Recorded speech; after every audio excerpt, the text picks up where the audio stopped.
$1 million in 12 months. That's exactly how much this ad produced for my client. And in this video, I'm gonna break down exactly why it converted so well, and more importantly, how you can use this for your firm. My name is Daniel Schulte. I run wealthyclients.com, where we help experts become a sought after authority by the affluent. And when this client first came to us, so they were already doing great revenue wise. But no matter what agency they partnered with, the agencies just lit money on fire and completely burned their ad budget. And so them, like a lot of people, me included, I used to think that paid ads only attracted low quality people and tire kickers, okay? That was until I signed my first tax planning client, and in the first 30 days of working together, we generated, these are just 3 of the leads, but one of them was a C-suite executive at Meta. Another one was a manufacturing producer, right, who did about $3 million a year and had like multiple 8 figures in commercial real estate.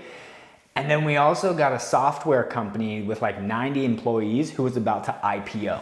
And that was just 3 of the 90 leads in the first 30 days of working with this client. So of course, after we cracked the code to that, we rolled that out across all the other clients that we worked with, and that kind of became the magnet for why people want to work with us, is because they want qualified people hitting their calendars, 7, 8, and 9-figure business owners, high income W-2, accredited investors, real estate investors, what have you, okay? Lawyers, doctors, physicians, all the typical stuff. So when I first started my advertising career, I thought you just had to throw up an ad with an offer, and then that was gonna be the highest performing ad. However, I actually came across a book called Great Leads by Michael Masterson. And if you're not familiar with who Michael Masterson is, he is the consultant to $1 billion financial publishing company. So financial newsletters, coaching, events, all that fun stuff. And what he wrote about in the book is that they analyzed all their winning promotions, right? All their top sales letters. I think this was before they did a lot of internet advertising. This is when they were doing sales letters and direct mail.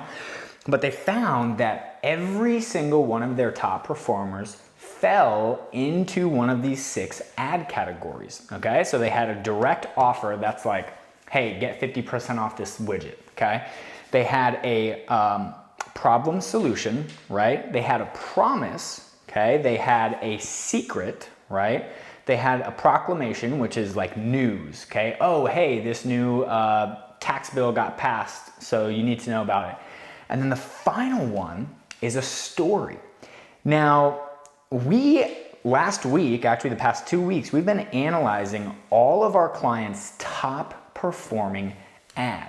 And what we found is that 99% of them fall into the story category. So if you've ever heard the quote, right, you sell on emotion and justify on facts, okay? There's another quote that makes so much sense, and it's that facts tell, stories sell. And the ad that I just showed you was actually a story ad. So typically when we start running these ads, okay, stories are so powerful, and they really come down to like 2 different types of stories, right? The first one is an origin story. So if you figured out this thing, like for me, right, I have a story that talks about how I cracked paid ads after I went and visited the allergist, okay? So that's my personal origin story for how I cracked paid ads. But what I just told you earlier in the video was a client hero story, where we helped a client, right, basically start producing these highly qualified leads. That was a story of their case study, okay? And so typically the highest performing ads that we've seen in our clients' accounts fall into one of these 2 story categories. Either they're telling about how they came across what they're doing, right? How they came to be, or they're talking about a client, right, who went through this process and achieved the result. And so for most of our clients, they fall into the category where they talk about a client result, okay? So the video that I actually flashed across the screen at the beginning there, right? There's 3 main components that I wanna cover that you can use to start having high converting story-based ads. And just to give you a little context, this ad has been running for 12 months straight. If they have more capacity, we simply turn up the ad budget. And if they don't have the capacity, we simply turn down the ad budget. And it's not just him. My other client, Ed Lloyd, for example, he's also running a story-based ad, and it's been running for almost 18 months. And same concept. When he wants to bring on more clients, right?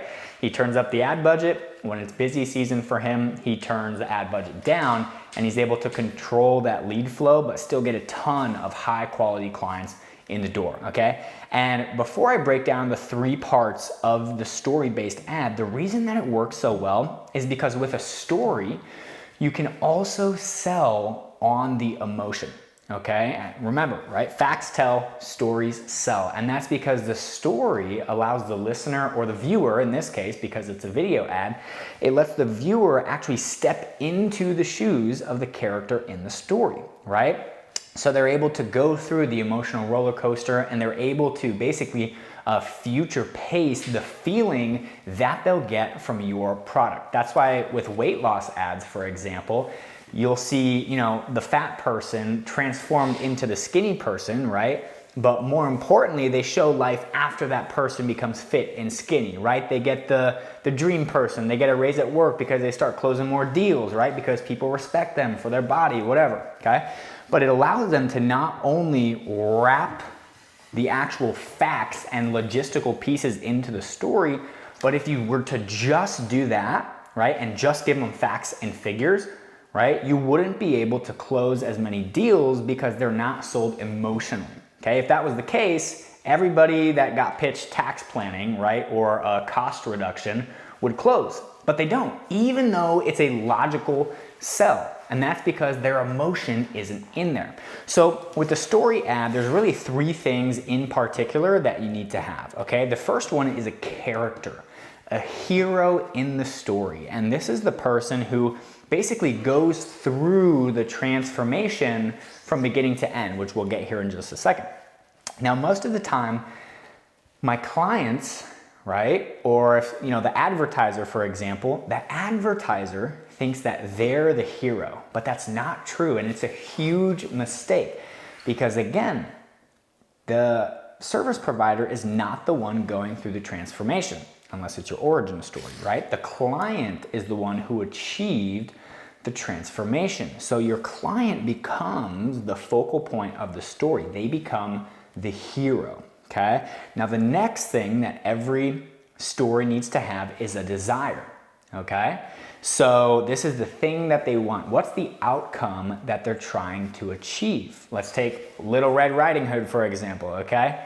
Who's the character? Little Red Riding Hood.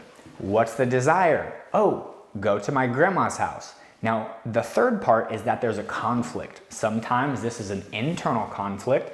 Sometimes this is an external conflict. For Little Red Riding Hood, that conflict is a wolf, okay, who doesn't want to let her get to her grandma's house, all right?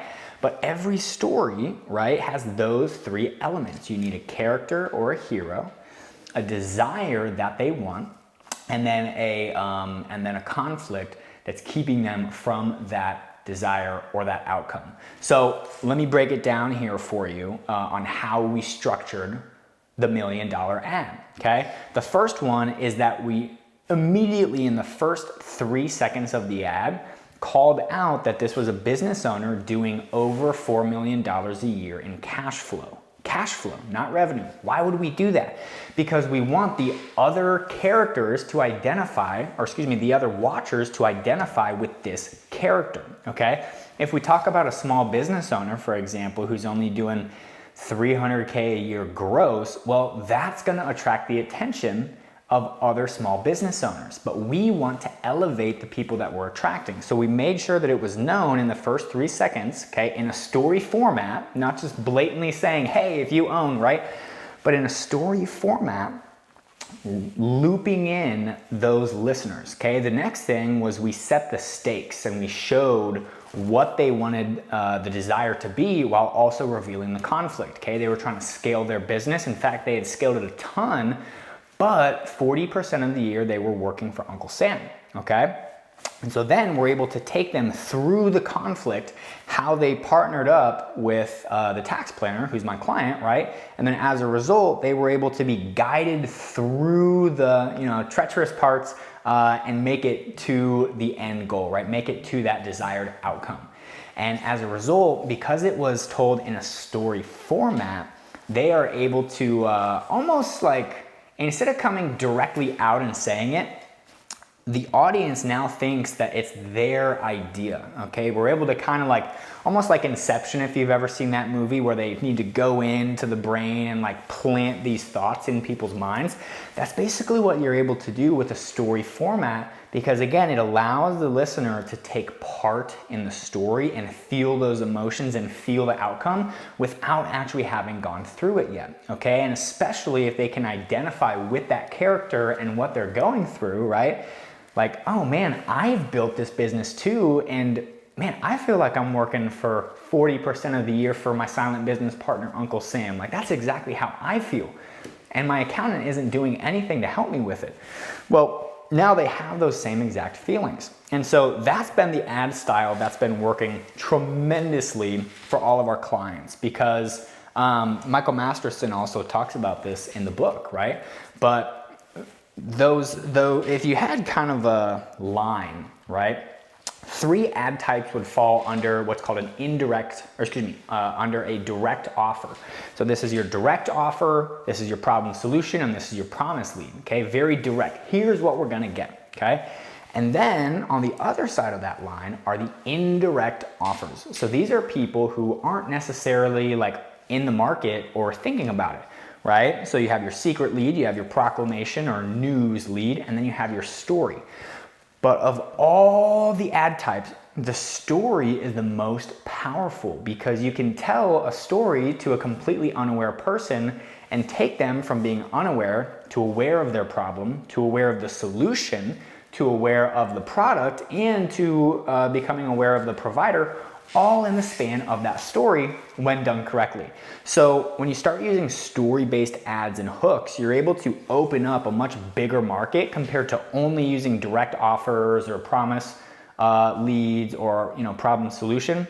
Because in that market, the market is so limited, right? You're only talking to a certain percentage of people who are in the market, who understand what they need.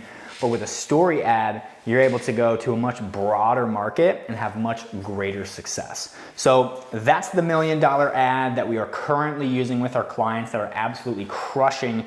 And this is not new, right? This has been around for a long time. I mean, the Wall Street Journal was able to actually create $2 billion worth of sales with a simple story that they told on one page, okay? So oftentimes you just have to take what was working before and bring it into the modern age. So with that being said, I hope this video was super helpful. If you want to see the actual entire case study breakdown of not only the ad, but also the funnel, the targeting, then make sure to check out this video next.